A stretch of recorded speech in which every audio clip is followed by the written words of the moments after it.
At this time, let the record reflect all 15 jurors have returned to the courtroom. Everyone may be seated. Counsel waive the call. Yes. Yes. Miss Evelyn, you're still under oath, okay? Mr. Butler, whenever you're ready. Thank you.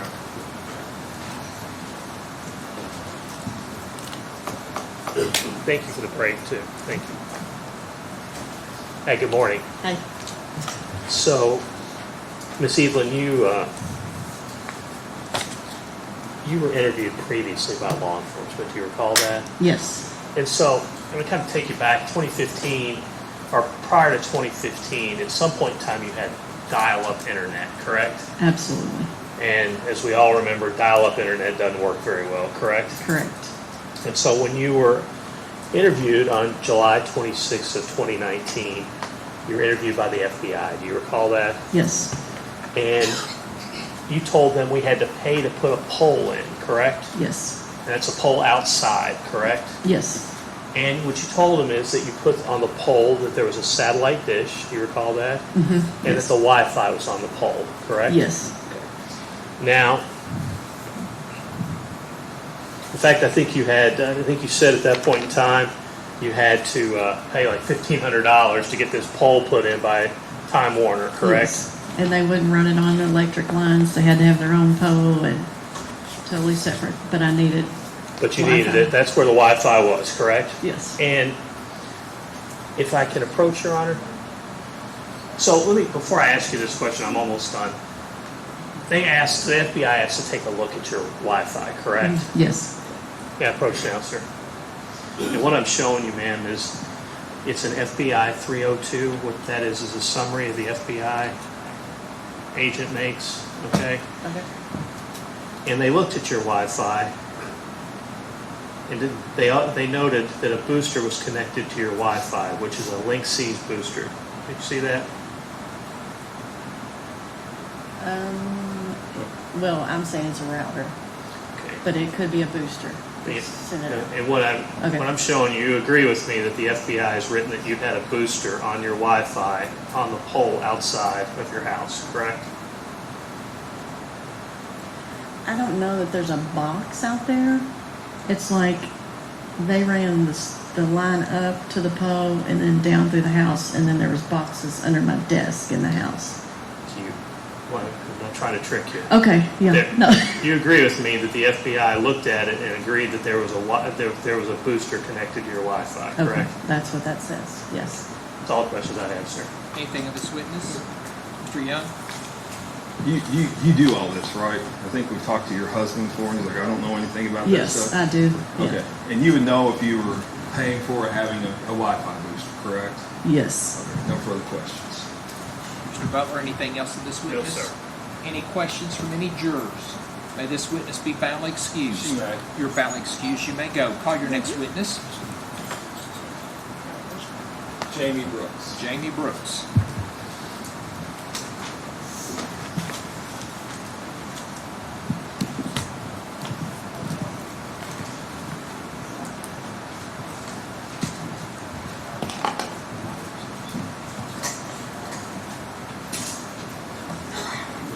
Do you swear or affirm the testimony you're about to give will be the truth, the whole truth, and nothing but the truth?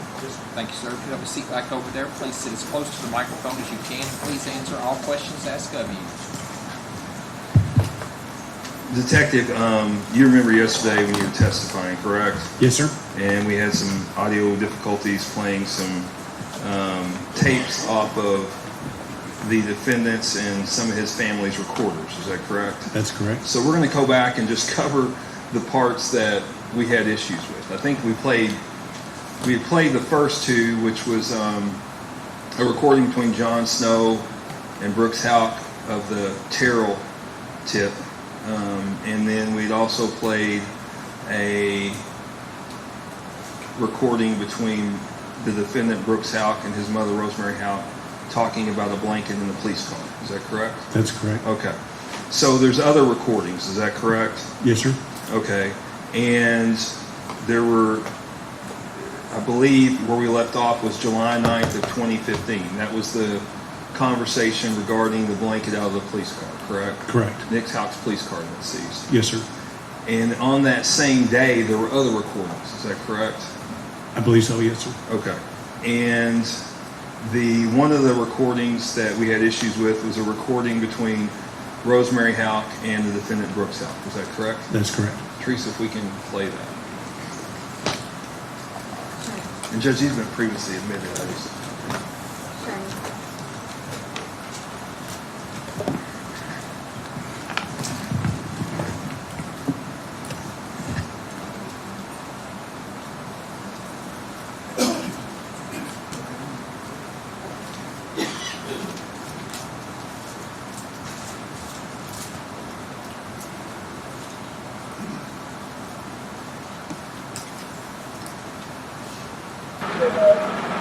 That's teal right there.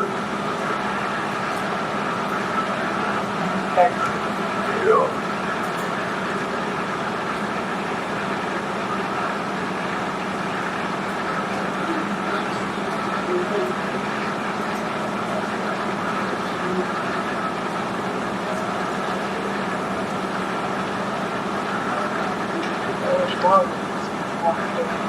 What's that? Black belt.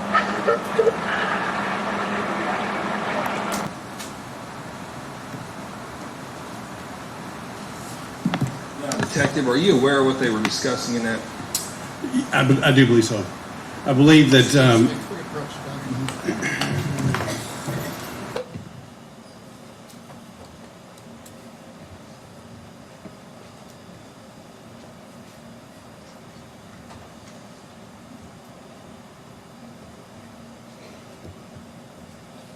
I don't want to object to the witness speculating about what they were discussing. I think the tapes speak for themselves. I think that's the way we've been dealing with these tapes all along. It's improper to have them. I'll go back and lay a foundation. If I can't lay a foundation, I'll move on. Right now, since the new objection. Yes, sir.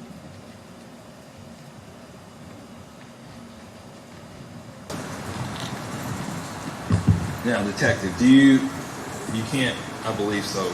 Do you know what they were talking about? yes, sir. Okay, and what's that based on? It's based on the recording leading up to the information that they were talking about. Okay, and based on that, what are they speaking about? They're speaking about the tinted windows in Brooks Houck's truck. Okay. And there's also another recording as well on that. Is that correct? Yes, sir. Okay. If we can go ahead and play that.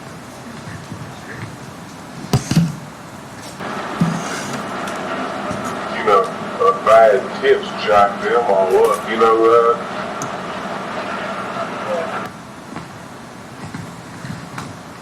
Okay, Detective, I think we had heard previous testimony from Detective Snow where on July 7th and 8th, we had heard a conversation on July 7th on the recorders where Detective Snow had told them about the Terrell tip, correct? That's correct. And he had also further told Mr. Houck, the defendant, on July 8th about the Terrell tip. Is that correct? That's correct. And that conversation we just listened to was on July 9th? Yes, sir. Okay. All right. And there was a recording we tried listening to yesterday that was messed up where Larry Mock was exiting the grand jury. Is that correct? Yes, sir. Okay, please.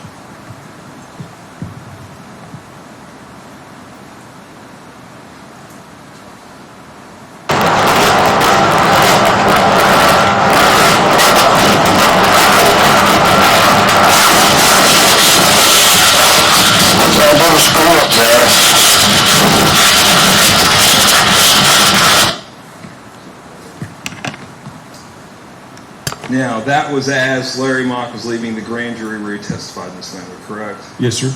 All right.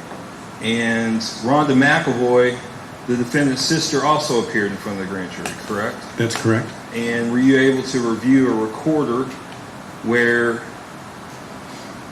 she records her grand jury proceedings. Yes, sir. All right, and is her and the defendant, Brooks Houck, having conversations on the recorder while it's being recorded? Yes, sir. And is that prior to her entering the grand jury? Yes, sir. Teresa, we can play that.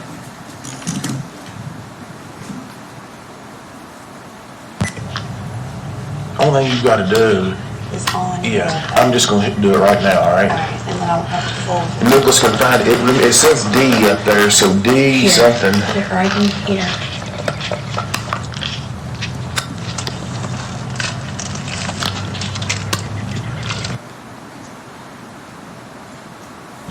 I don't know how to stop it now. Turn it off. All code. It's recording right now, just to keep it left and right there. Are you sure? Yeah. Hey, first, if whoever doesn't go first, I want to come with me in the courtroom where I'm at, all right? Is that okay?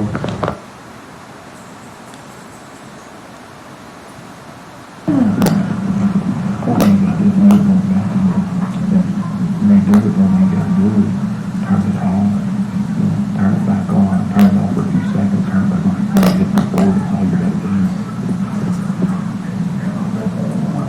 Pay attention to what letters at the top, because there's 4,000 that are A, B, C, and D, so that way we can find it.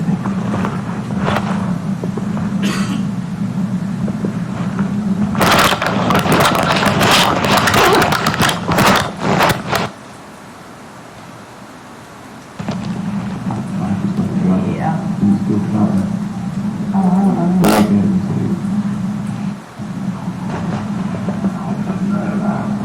Dude, it's great. You got here at me. I told you I had a child, man. I went to bed.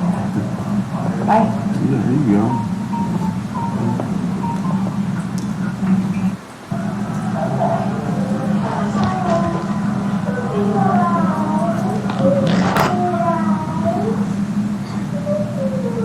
Might be some beep.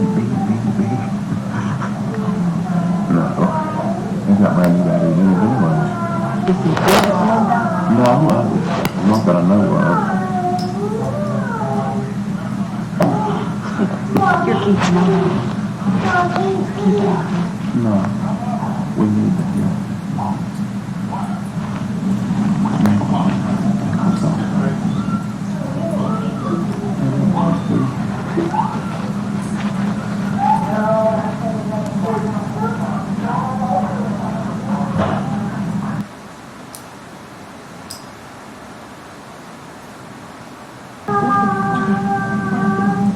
Where's the gun? It don't matter. Y'all wouldn't say nothing.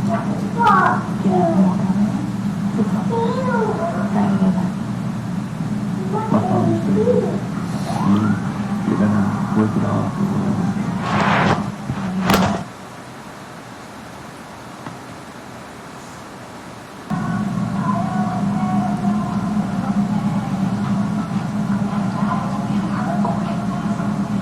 I'm mine. I'd like to have a tape of it. Y'all gonna give me one?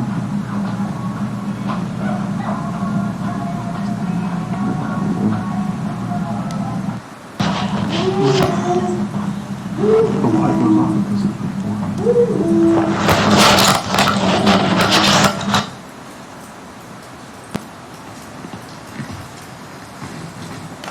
Okay, detective. Did they also seize a recorder from Nick Houck? Yes, sir. Okay, and on Nick Houck's recorder, is he recording his grand jury? Yes, sir. Okay. The final tape, the final cut I believe we want to listen to is with Brooks and Rosemary Houck in a meeting with an attorney. Is that correct? Yes, sir. And that was about a month after Crystal disappeared. Is that correct? Yes, sir. Okay, sure.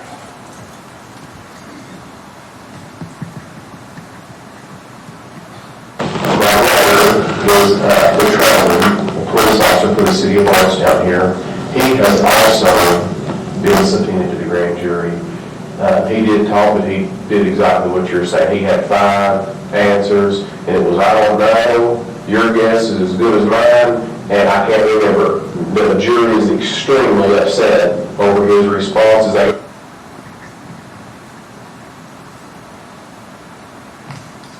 Okay, Detective. And as far as the clips that we clipped out of there, that concludes those. Is that correct? Yes, sir. All right. Thank you very much, Detective. If they have Thank any you. questions, would you please answer anything Mr. Schwarm or Mr. Butler has? Yes, sir.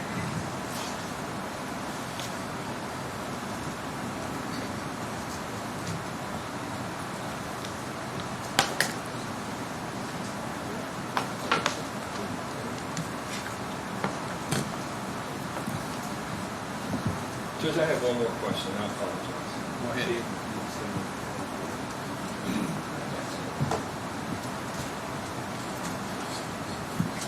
Detective, have you ever appeared in front of a grand jury? Have I ever appeared in front of a grand jury? Yes, sir. Okay. And are you aware, are those proceedings secret? Yes, sir, they are. Okay. And are they supposed to, can you record them yourself? No, sir, it's against the law. No further questions. Any cross? Just one, Your Honor. Thank you.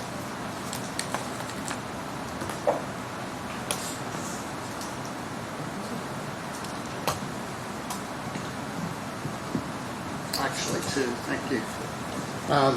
First of all, sir, the attorney meeting that was recorded, that was not with us or any of these attorneys? No, sir, it was not. Okay.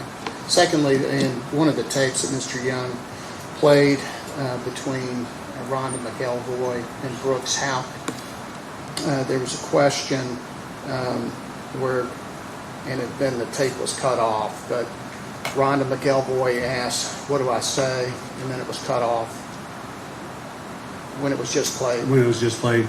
Yes. You're aware that after that, Mr. Houck says you tell him there's nothing in there because that's true. To be quite honest with you, I'd like to hear it again in order to hear the rest of that. I'm not familiar with that 100% certainty to say that's what was heard. It's been a few days since I've listened to it. There's a lot of audio recordings, but Yes, sir. if you could play it, I would be able to confirm if he said that or not. We'll play that again through a later witness. Okay. Thank you very I much. appreciate it. Thank you.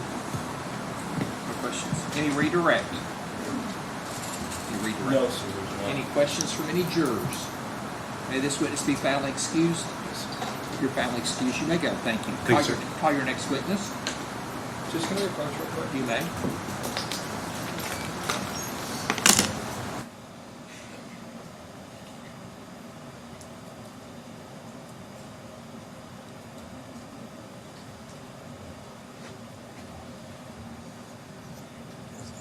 No heavy lifting here. That's our witnesses for the morning. I have 3 witnesses scheduled in the afternoon.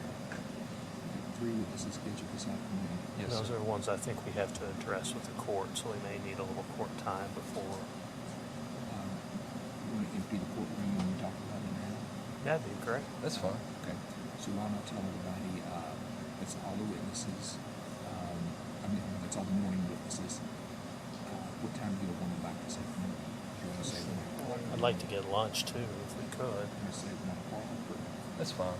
how I really long- don't think- How long will it take up these?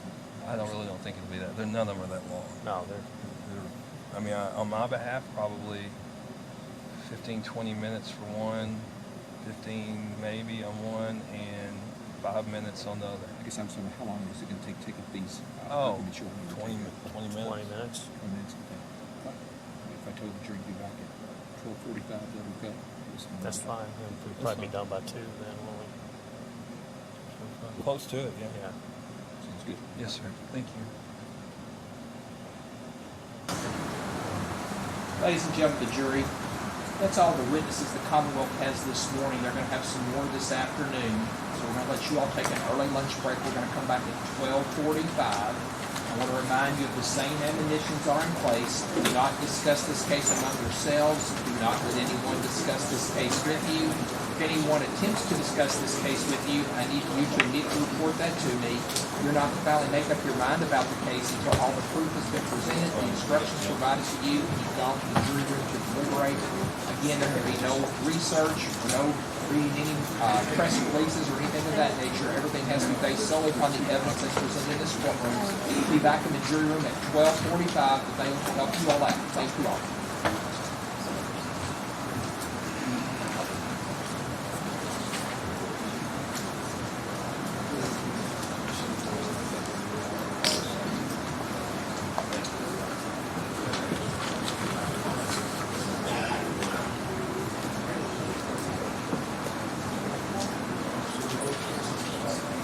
bailiffs will empty out the courtroom, please.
We could close the courtroom doors. I think it matters outside the presence of everyone.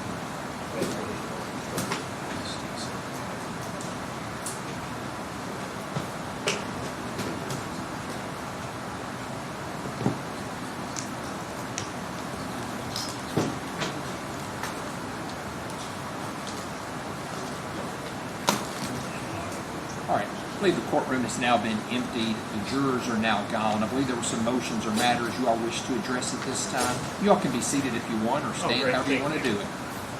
Actually, I might stand up if it's All right, however, whatever makes you feel comfortable, no problem.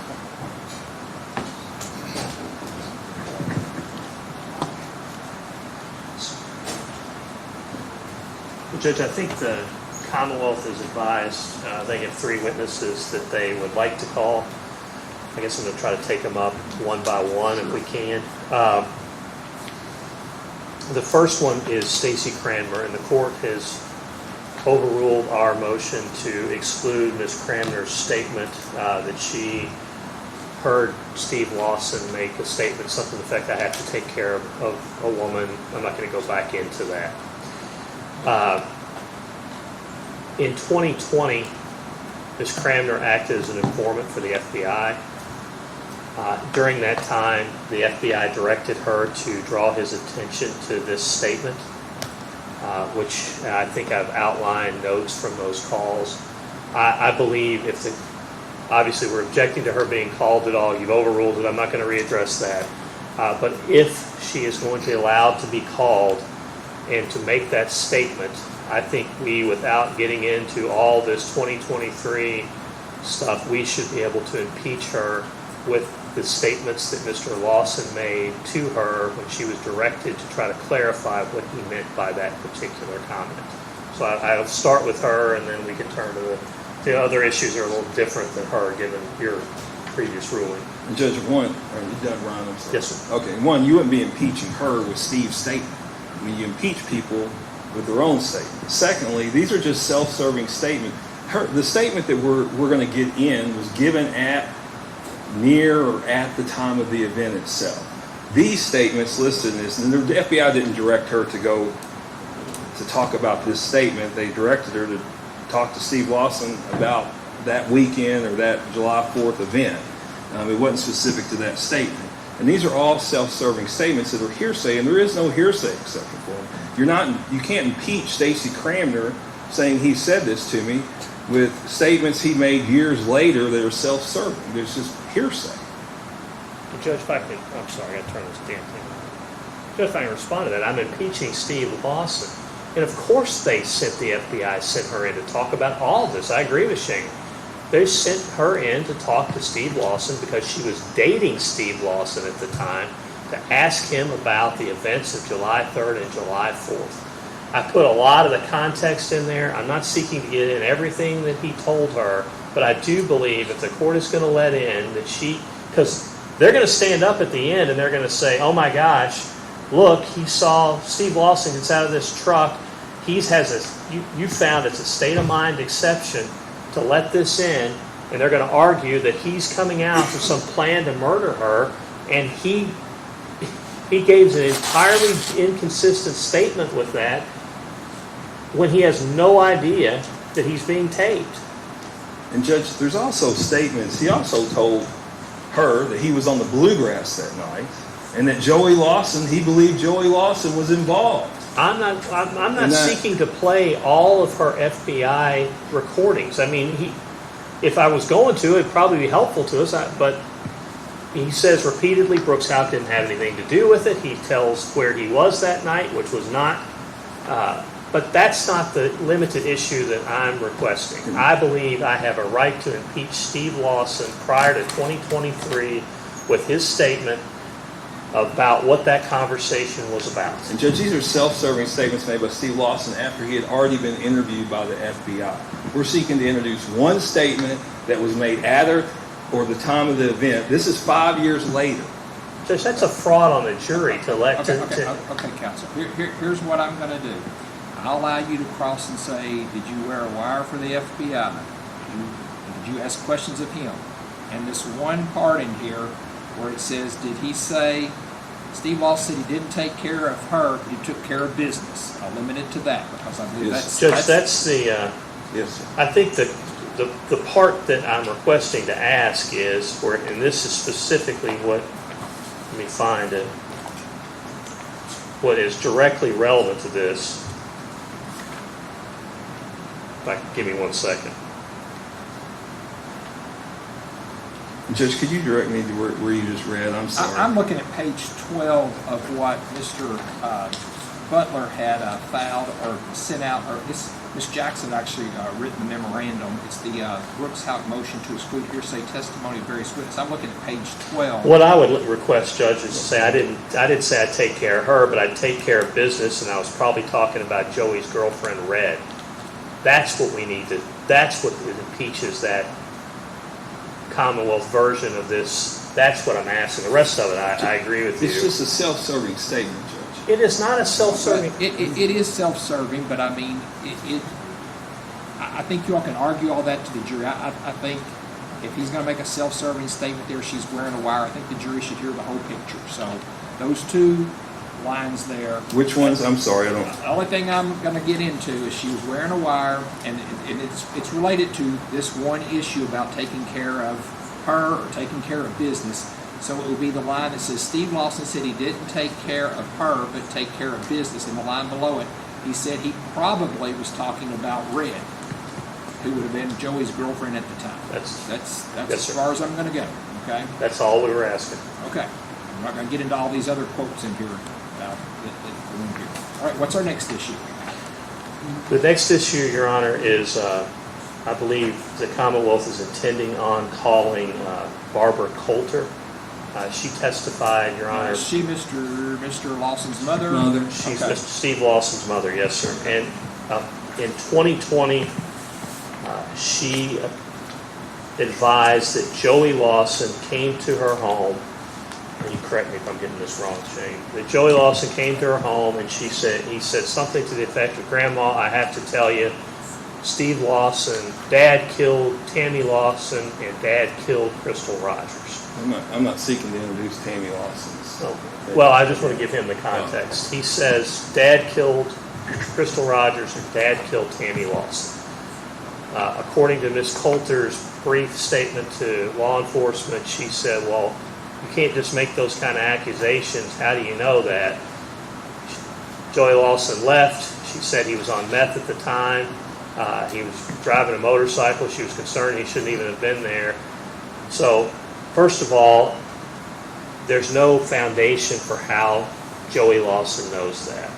You could guess that he's saying, I was there and we killed somebody, which is impossible based upon the Tammy Lawson part of it, because Tammy Lawson died of a drug overdose, and there's no evidence that I've ever seen that Joey Lawson was anywhere to be involved in that.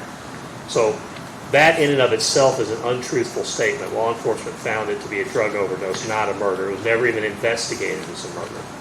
Number two, so it can't possibly be he has firsthand knowledge given the context of that statement. The only thing it could be, either, he and his dad have an awful relationship and lied on each other all the time, which goes to the trustworthiness that you would have to find, but it becomes double hearsay at that point. So Joey Lawson is a party opponent, so at least as it relates to Joey Lawson, the first part of the hearsay exception would be met. The second part, assuming with no foundation that he knows this based upon Steve Lawson telling him, there's no way that meets the statement of against interest criteria as we've laid out in this brief. There has to be clearly corroborating circumstances to indicate trustworthiness. I mean, even what Ms. Coulter says, she says, you got to give me more than just throwing that out. You got to tell me how you know this, what details. He doesn't provide any of those. This is apparently in 2020. It's when he's on drugs. There is no detail at all about how he murdered anybody, and it's contradicted, as I said before, by this whole idea that he says he murdered Tammy Lawson, because that's simply not true. And Judge, we do believe he murdered Tammy Lawson. If I had the records and I was able to get the records, which we would look at that. But, matter of fact, if you go back, Steve Lawson on Tammy Lawson, which I don't want to talk about Tammy Lawson very much, it's not that relevant. He woke up, she was dead. He decided he would wait an hour to make sure she was good and dead, which is what I believe he said. And he didn't even call the police or the ambulance. He called the coroner and made statements that we're better off without her because she's the only person that could put me away for life. The statement I'm seeking to enter is Joey Lawson making a statement. It's not hearsay. Judge, there's plenty of corroborating evidence that Joey Lawson is involved in this and has intimate knowledge of this crime. And he made a statement, a declaratory statement, that simply said, Grandma, I think you need to know that Steve Lawson killed Crystal Rogers. That statement's admissible. He's a party opponent, and we're seeking to introduce him. Again, the Tammy Lawson context, you have to consider that in evaluating any sort of clearly trustworthiness, reliability. The Commonwealth's saying we think this or we think that. I mean, there's literally a finding that it was a drug overdose. So that is just, that in and of itself destroys any credibility of this statement. Obviously, it is incredibly prejudicial. It's exactly what we've been concerned about being in a joint trial here. It bleeds over onto Brooks, even though it is double hearsay to get to Brooks. And that's not their theory of the case anyway. And Judge, there is no hearsay. He made a statement. He didn't say Steve told me. He said Steve killed Crystal. The court will allow the testimony as against Joey Lawson because he's a party to the case. The court will give an admonition that it's not to be considered against your client. Okay? Yes. Right. It's our next because I believe an admonition would be appropriate under the circumstances. We would respectfully, and I understand your ruling, I'm not asked to revisit it. We would also request an instruction at the end of this case that cannot be considered against it. Judge, the final one is Ms. Greer. We are not, with regard to Ms. Greer, who is Ms. Greer now? Ms. Greer is Steve Lawson's ex-wife. How many ex-wives does this guy have? 5. I think. 4. Every time I hear his name, he's got an ex-wife. Okay. It's pretty much an identical type statement, I guess, right? That you're trying to. And why don't you say what you're trying to get in? So, Miss Lawson, back 2017, 2018. When you say Miss Lawson, are you talking about? I'm sorry, Miss Greer. Miss Greer. Okay. It was Miss Lawson. Tammy Lawson. I apologize, Judge. I've known her as Miss Lawson and Miss Greer, so okay. I apologize. She overheard a conversation between Joseph Lawson and her daughter, Elizabeth Chester, who testified here in the case against Steve Lawson. And the conversation was, and it was inadvertently overheard, where Joseph Lawson was explaining to Elizabeth that they had been paid $50,000 to move the car. She later confronted Joseph Lawson, and he admitted that and told her that if you want more details, you need to speak. You need to talk to Steve. And finally, the statement that Steve made to her was that there's only one person that can put me away for life, and she's dead, and we don't have to worry about her anymore. So that was said to Miss Greer by who? Miss Greer by Steve Lawson. Judge, with regard, I hate these things, I'm sorry. I can see how you'd be frustrated because there's no other courthouse in America you have to use those in. I know, it's hard to, and you don't want to forget to turn it off and say something. With regard to the first thing that Mr. Young said about the alleged statement that Joey made about moving the car, I think that's... Is this the $50,000? $50,000. I believe that is admissible against Joey Lawson. I do not believe that should come in against Mr. Houck. I believe we should get an admonition with regard to that and instruction with regard to that. With regard to Shane's second statement, I do not believe that should come in. I do not believe that... Now remind me what the second statement Are you was. talking about the put me away for life statement? Only one person can put me away for a life Yeah, okay, statement. okay. So there's two things that Shane's mentioned. One is Joey moved the car for $50,000. I agree that's admissible. I do not believe it's admissible against Mr. Houck, and we should get an admonition. With regard to the second statement of only one person can put me away for life and she's gone, that should not come into evidence against anybody. Number one, it's ambiguous. We have to assume, at least in the other one the court let in with Ms. Coulter against Joey, there is the reference to Crystal Rogers. Here, there's not even a reference to Crystal Rogers. So and that is absolutely fundamental in all that case law. Letting in a statement against interest is exactly what it is and how it's corroborated. That should not come in against anybody, but it's certainly should not come in against Mr. Houck. Just give some context. I'm not going to go on forever, I promise. He was talking about Tammy Lawson was the dead person. He wasn't talking about Crystal Rogers or anything. He was talking about Right, and Tammy that's had what I'm information that could put him away for life, and we no longer have to worry about her because she's dead.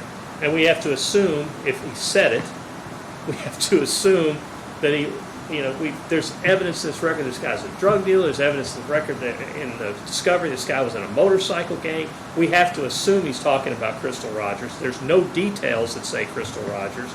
There's no details how she could put him away for life, what she knew, or anything else. That is just garbage evidence to throw into a joint trial of two men that aren't on, and he's not even here. And can I just address the admonition on this one? Judge, we don't think an admonition in this one is appropriate because somebody, according to Joey's Lawson statement, somebody paid them $50,000. They're charged with complicity, and we think the jury should be able to consider that. But I'll let Your Honor do what. I'm sustaining and keeping out the second part. Yes, sir. I'm okay with that. Okay, I'm keeping that out. Yes. We'll take it up the bench when I hear the testimony whether or not I give an admonition on it. Yes. Yes, sir. Thank you very much. Is there any other issues we need to take up prior to lunch? That was it. No, sir. By golly, you got at least an hour for lunch, so I'll see you Thank then. you very much, sir. I 12:45. appreciate the time. Thank you.